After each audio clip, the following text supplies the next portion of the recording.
Date 2. She said, I love you, but I'm not in love with you anymore. I just nodded and said, I understand the difference. She didn't realize the difference was also between paying half the rent and paying all of it. I understand the difference, I said. And God, the relief on her face. She thought she'd gotten away with it.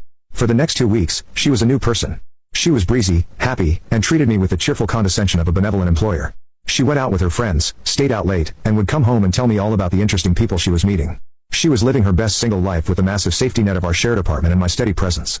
Meanwhile, I was living in a ghost story. My partner had been replaced by this cheerful, oblivious roommate who looked just like her. The breaking point wasn't emotional. It was practical. It was a letter from our building's management.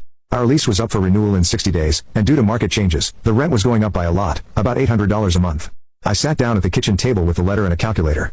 Before, this would have been a team decision. We would have looked at the numbers, figured out a budget, and decided together. Now, there was no team. There was just me and the friendly ghost of my ex-girlfriend, who was currently humming in the shower after a night out. I did the math. The new rent would be $4,400 a month. My half would be $2,200. I could swing it, but it would be tight. Her half would also be $2,200. And that's when it hit me. The simple, brutal math of the situation.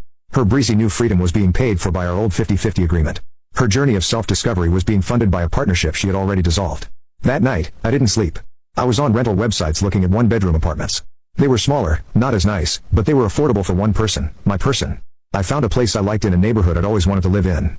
I filled out the application online at 3 a.m. the next day. I got a call. My application was approved. I had a new apartment. The lease started in 3 weeks. That evening, I found Chloe in the living room looking at her phone. Hey, I said, we need to talk about the lease renewal.